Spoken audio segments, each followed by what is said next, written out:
Aku Nafisa dari Prodi Informatika A semester 8. Di sini saya akan menjelaskan materi tentang studi kelayakan proyek dengan tema bisnis perhotelan. Mari kita simak penjelasannya. Studi kelayakan adalah sebuah penilaian mengenai kelayakan dari suatu proyek yang akan dikerjakan. Studi kelayakan bertujuan untuk mengetahui secara objektif dan rasional keunggulan dan kelemahan dari hal yang sudah ada dan proyek yang akan dikerjakan, serta dampaknya terhadap lingkungan hidup, sumber daya yang diperlukan, dan pada akhirnya prospek dari proyek tersebut. Bisnis hotel adalah salah satu peluang usaha yang cukup menjanjikan, terutama pada sektor pariwisata yang banyak diminati oleh masyarakat. Selain digunakan sebagai tempat beristirahat, saat ini hotel juga menjadi sarana untuk menunjukkan eksistensi di media sosial. Maka dari itu, di samping mempertimbangkan lokasinya, Anda perlu menyusun strategi bisnis hotel sesuai dengan kebutuhan target pasar. Misalkan, membuat konsep unik dan instagramable. Ada berbagai peluang bisnis hotel yang bisa Anda dapatkan saat memutuskan untuk terjun ke bidang ini. Sebab, tidak hanya menyediakan penginapan dengan berbagai pelayanan memuaskan, Anda juga dapat menawarkan fasilitas berikut untuk memperoleh keuntungan bisnis hotel lebih besar. Di antaranya, kamar hotel. Pastikan kamar hotel yang Anda tawarkan dilengkapi dengan fasilitas memadai dan sesuai dengan harganya. Di samping itu, Anda juga harus menjaga kebersihan kamar dan sekitar gedung agar pengunjung merasa nyaman. Yang kedua adalah ballroom. Bisnis ruang serbaguna pada hotel seperti ballroom atau convention center bisa mendatangkan keuntungan yang besar. Ballroom biasanya digunakan untuk menggelar acara besar perusahaan seperti rapat umum pemegang saham dan peluncuran produk. Selanjutnya ada meeting room. Selain ballroom, Anda juga menyediakan penyewaan meeting room yang bisa digunakan oleh perusahaan untuk melakukan rapat strategis, rapat fungsional, atau rapat dengan mitra. Meskipun tidak sebanyak pendapatan penyewaan penginapan, bisnis meeting room ini berpotensi menghasilkan revenue yang besar untuk hotel. Terakhir ada bar, kafe, dan restoran. Bisnis food and beverage adalah penunjang yang harus diperhatikan dengan baik, karena pengunjung pasti membutuhkan makanan dan minuman saat menghabiskan waktu di hotel. Berikut adalah beberapa tips yang bisa Anda lakukan sebelum membuka bisnis di bidang perhotelan. Yang pertama, memilih lokasi yang strategis. Anda tidak dapat menentukan lokasi hotel yang akan dibangun secara terburu-buru. Ada beberapa pertimbangan sebelum melakukannya, seperti letak, harga, dan kondisi sekitarnya. Yang kedua, melakukan riset pasar. Saat memulai bisnis perhotelan, Anda harus melakukan riset pasar terkait target market yang akan menjadi sasaran. Hal ini sangat mempengaruhi penentuan fasilitas yang akan disediakan hotel, serta desain ruangan penginapannya. Yang ketiga, merencanakan desain yang menarik. Setelah memilih lokasi yang tepat, Anda harus mendirikan bangunan hotel berkualitas dengan desain yang menarik. Selain bangunannya, Anda juga perlu merencanakan desain interior dan eksterior yang unik dan sesuai dengan calon pelanggan. Yang keempat adalah memberikan fasilitas yang lengkap. Kelengkapan fasilitas juga merupakan komponen utama yang harus diperhatikan saat memulai bisnis hotel.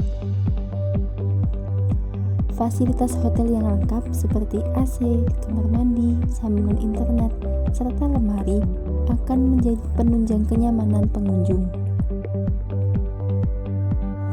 Yang kelima, menentukan harga. Memberikan harga terjangkau dan sesuai dengan fasilitas yang diberikan akan menjadi pertimbangan utama bagi calon pengunjung sebelum memilih tempat penginapan. Yang keenam, merekrut karyawan berkualitas. Bisnis hotel merupakan jenis usaha yang mengutamakan pelayanan dan kepuasan pelanggan. Maka, selain menyediakan fasilitas yang lengkap, kualitas layanan juga mempengaruhi keberhasilan usaha.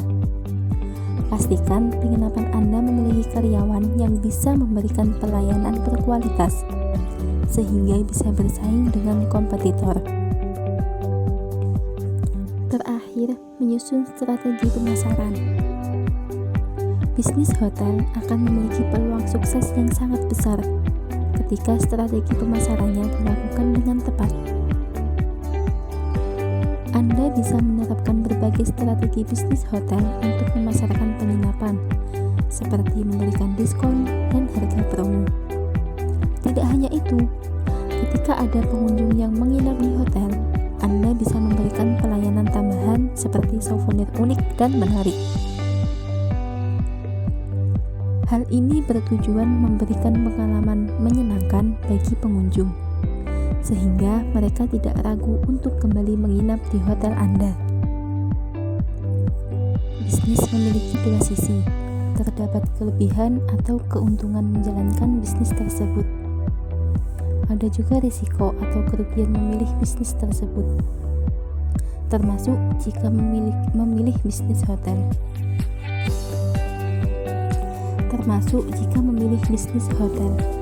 Terdapat keuntungan dan kerugian yang harus dipahami dan diantisipasi dengan sebaik-baiknya. Adapun beberapa keuntungan dari melakukan bisnis hotel antara lain: pendapatan yang stabil, potensi pengembalian investasi yang baik, peluang untuk meningkatkan pendapatan, peluang untuk meningkatkan jumlah tamu, dan peluang untuk mengembangkan bisnis. Selain keuntungan, ada beberapa kelemahan atau kerugian dari bisnis hotel yang perlu diketahui dan diantisipasi, antara lain biaya yang tinggi, kompetisi yang ketat, bergantung pada musim, risiko kerugian karena bencana, risiko terkena pandemi dan krisis ekonomi, dan biaya pemasaran yang tinggi. Sebuah perjalanan bisnis tidak terlepas dari apa yang disebut resiko, yaitu kondisi yang tidak menguntungkan atau terjadi kerugian. Risiko dalam bisnis perhotelan diantaranya persaingan yang ketat karena banyaknya hotel baru, jumlah kunjungan yang tidak menentu, menurunnya daya beli masyarakat terhadap industri pariwisata, menu yang tidak diminati, atau kondisi perekonomian yang tidak stabil. Faktor ketidakpastian juga merupakan risiko yang tidak menguntungkan bagi jalannya usaha, karena kondisi ini tidak dapat diprediksi. Misalnya, turunnya jumlah kunjungan yang diakibatkan oleh bencana alam, kebakaran, kerusuhan, atau perang. Dari keterangan yang telah dijelaskan sebelumnya, dapat disimpulkan bahwa bisnis hotel merupakan suatu usaha yang sangat menjanjikan. Namun, harus dipersiapkan dengan matang segala sesuatu yang dibutuhkan untuk memulai usaha tersebut. Saat memulai usaha tersebut, Anda harus melakukan riset dengan membuat strategi yang sesuai agar bisa memperoleh seolah banyak keuntungan dan kerugian bisnis hotel bisa diantisipasi sebelum terjadi. Berikut keterangan yang dapat saya jelaskan terkait dengan bisnis hotel. Terima kasih telah meluangkan waktu untuk melihat video ini. Terakhir, saya akan menampilkan video tentang Dialog Hotel yang berada di Banyuwangi. Sekian dari saya. Assalamualaikum warahmatullahi wabarakatuh.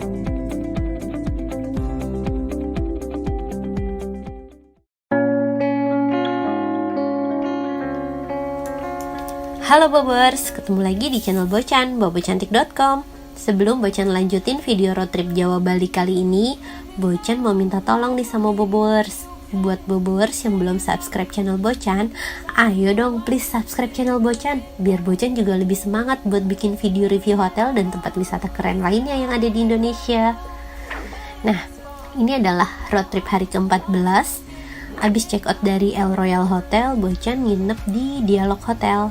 Sama-sama ada di Banyuwangi, tapi kalau Dialog Hotel ini, dia hotelnya ada di tepi pantai, Bobers. Kalau Bobers tanya, apa rekomendasi hotel pertama di Banyuwangi yang paling bagus? Menurut Bocan, rekomendasi paling bagus hotel di Banyuwangi itu adalah Dialog Hotel. Kenapa? Karena ini dari lobinya aja kita udah dibikin jatuh cinta dengan pemandangan Selat Bali yang sangat indah. Suasana tropisnya sangat kental terasa, terus juga udaranya seger, pemandangannya kece banget, bangunannya juga oke, karena ini termasuk hotel baru, pelayanannya juga bagus. Wah, pokoknya nanti Bocan ceritain detailnya. Yang pasti Dialog Hotel ini adalah hotel rekomendasi pertama dari Bocan buat Bobers yang nginep di Banyuwangi. Untuk pilihan kamar yang ada di Dialog Hotel ini ada 3 tipe, Bobers. Ini adalah tipe deluxe standar yang Bocan tempatin, rate-nya sekitar 1.600.000-an, Bobers. Terus tipe keduanya adalah deluxe ocean view, rate-nya sekitar 1.900.000, dan nanti yang ketiga ada di tipe kamar suite, rate-nya sekitar 2.500.000. Untuk deluxe standar kamarnya lumayan luas, terus juga desainnya sangat minimalis, modern. Untuk kamar mandinya dan toiletnya terpisah, tapi yang unik dari kamar ini adalah wastafelnya ada di luar. Jadi dia wastafelnya kayak nyatu dengan living room, gak living room sih, nyatu dengan kamar gitu, Bobers.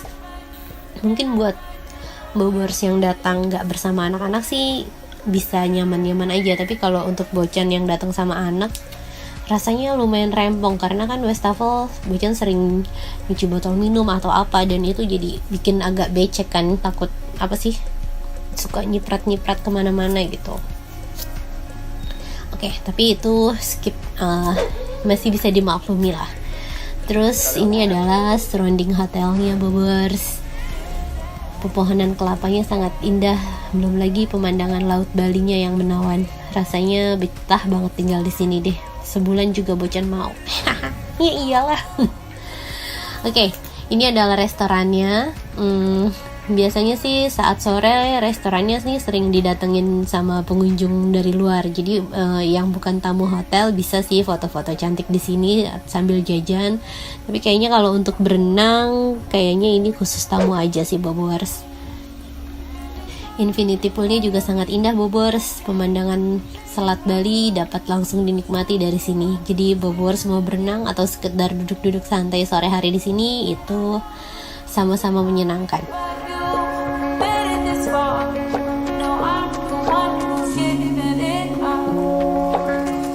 Rutinitas Bocan selama 2 malam nginep di sini, pagi sarapan, terus siang di kamar seharian, pesen makanan via ojol, sorenya berenang, dan rasanya rutinitas seperti itu sebulan Bocan sanggup deh.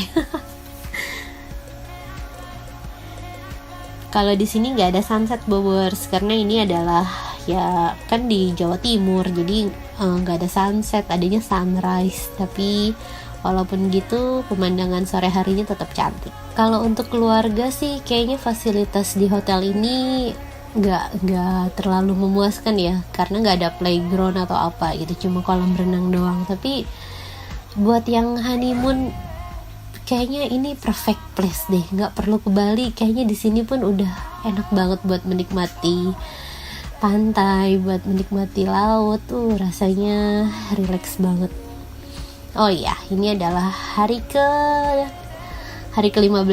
Jadi dari tipe deluxe standar tadi Bocan pindah ke suite room. Rate-nya yang tadi Bocan bilang sekitar 2.500.000. Kamarnya lebih luas dari deluxe. Terus juga ini pemandangannya menghadap langsung ke laut. Ada bathtubnya juga. Ada room service buah juga. Ya harganya lebih mahal, pasti kamarnya lebih bagus sih Bobors. Terus ada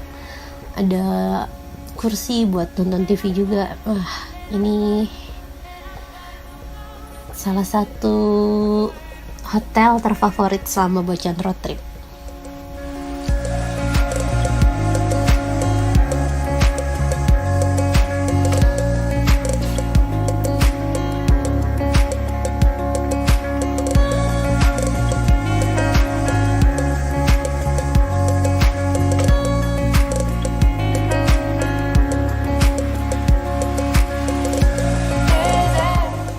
Ini adalah suasana malam harinya. Bulannya cantik sekali loh Bobors. Kalau di aslinya sih itu bulannya kelihatan purnamanya tuh penuh banget, kelihatan gede bulannya.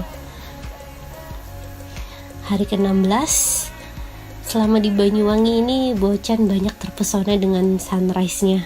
Pokoknya nggak salah deh kalau kota ini mendapat predikat Sunrise of Java. Ini adalah sarapannya. Mungkin karena ini adalah weekday, jadi sarapannya Bocan dapat ala carte. Tapi walaupun ala carte, ini udah sangat memuaskan sih Bobors. Sambil makan kita tetap bisa menikmati indahnya pemandangan Laut Bali yang ada di seberang sana. Sebenarnya dari hotel bisa kok ke pantainya, cuma pantainya bukan yang berpasir putih gitu Bobors. Jadi menurut Bocan sih pantainya cuma enak untuk dipandang aja. Nah, video berikutnya kita akan lanjutkan perjalanan untuk menyeberang ke Pulau Bali. Bocan akan nyebrang melalui pelabuhan Gilimanuk nih Bobors. Penasaran gak seperti apa sih nyebrang ke Bali lewat pelabuhan Gilimanuk ini? Pokoknya pantengin terus channel Bocan, nanti akan banyak video review hotel dan tempat wisata keren lainnya. Jangan lupa subscribe dan sampai jumpa.